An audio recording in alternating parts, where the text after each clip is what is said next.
सेठ मदनलाल बलरामपुर गांव का जमींदार था। उसके पास ढेर सारे खेत थे जिन पर काम करने के लिए उसने बहुत से मजदूरों को बहाल कर रखा था। वह कंजूस था, लेकिन धन जमा करने वाला सामान्य कंजूस नहीं, बल्कि धन खर्च करते समय उसे कंजूसी करने में बड़ा मजा आता था। वह मजदूरों को पूरी मजदूरी नहीं देता या किसी बहाने से दूसरे दिन पर टाल देता था। बेचारे गरीब मजदूर इसलिए चुपचाप रह जाते थे कि कहीं और उन्हें शायद काम न मिले। चालाक सेठ किसी शुभ दिन या त्योहार के दिन का इंतजार करता और उस दिन मजदूरों को बुलाकर उनकी मजदूरी का केवल एक हिस्सा ही देता। वह भी इसलिए दे देता था ताकि मजदूर उसे गाली गलौज न दे। मजदूर बेचारे इसलिए चुपचाप थोड़ा सा खुश हो चले जाते कि कम से कम एक दिन तो उन्हें भरपेट खाना मिलेगा, और यह आशा लगाए रहते कि एक दिन सेठ उनका सारा बकाया तो चुकाएगा ही। आखिर वह इतना गरीब तो नहीं हो जाएगा कि उनकी मजदूरी ही न दे सके, क्योंकि उसके पास तो काफी धन है। एक दिन मदनलाल शहर के माहवारी हाट में मवेशी खरीदने गया, क्योंकि उसकी गाय अब उतना दूध नहीं दे रही थी जो सबके लिए काफी हो। बाजार में उसने 2 गायों को पसंद किया और मोल भाव कर दाम तय किया। अचानक उसे याद आया कि पैसों की उसकी मखमली थैली घर पर छूट गई। अब वह दुविधा में पड़ गया।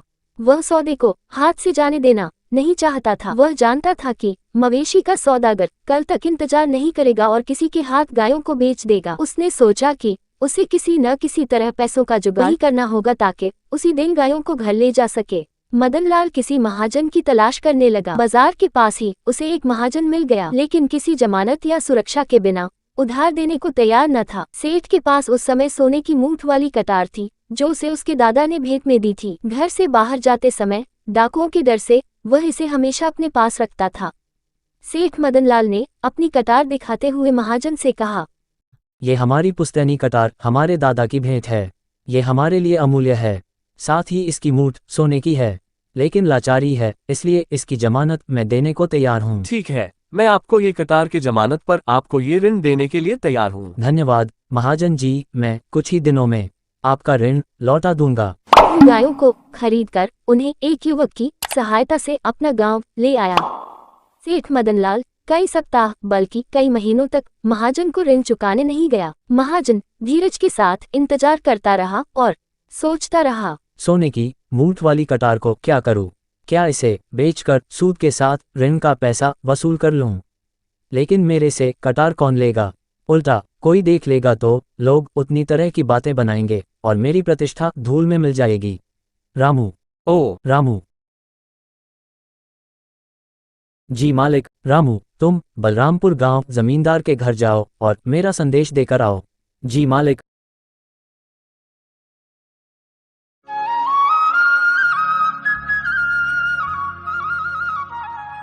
जमींदार जी घर पे है क्या? जी जमींदार जी तो नहीं है। ठीक है, कहना कि शहर से महाजन जी का संदेश आया था। जी ठीक है। नौकर वापस चला गया। कुछ दिनों के बाद उसे फिर जमींदार के पास भेजा गया, किंतु इस बार भी वह जमींदार से नहीं मिल पाया, क्योंकि ये बीमार होने के कारण सो रहा था। जमींदार के नौकरों ने महाजन के नौकर को वापस भेज दिया। महाजन इस आशा से कि जमींदार मेरे नौकर के जाने का संदेश पाकर ऋण लौटाने के लिए स्वयं आ जाएगा, कुछ और दिनों तक धैर्यपूर्वक सब सहता रहा। उसके बाद निराश होकर उसने एक योजना बनाई। अगली बार जब सुखीराम नाई बाल काटने आया तब, राम राम महाजन जी। राम राम सुखी राम। क्या बात है महाजन जी, आप परेशान लग रहे हैं। हाँ, बलरामपुर का जमींदार अपनी कटार की जमानत में मुझसे ऋण लेकर गया है, लेकिन कटार मुझसे गुम हो गया। अच्छा यही होगा कि जमींदार ऋण वापस कर अपनी कटार लेने न आए। महाजन जानता था कि नाई खबर फैलाने में माहिर होते हैं और उसके द्वारा शीघ्र ही ये खबर सब तक पहुंच जाएगी कि जमींदार ने ऋण अभी तक नहीं चुकाया है और महाजन को जमानत में दी हुई उसकी सोने की मठ वाली कटार गायब हो गई है। सचमुच हुआ भी ऐसा ही। ये खबर आसपास के गांवों में सब जगह फैल गई। जब वह नाई बाल काटने के लिए जमींदार के घर आया तब, जमींदार जी, आपने ऋण के बदले जमानत में महाजन जी को जो कटार दी है वह गायब हो गया है।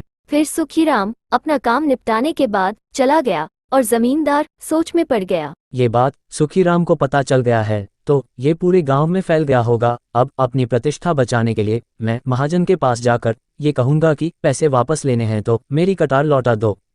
यद्यपि मुझे पूरा विश्वास है कि उसे एक पैसा भी खर्च नहीं करना पड़ेगा, क्योंकि कटार खो जाने के कारण महाजन उसे लौटा नहीं सकेगा।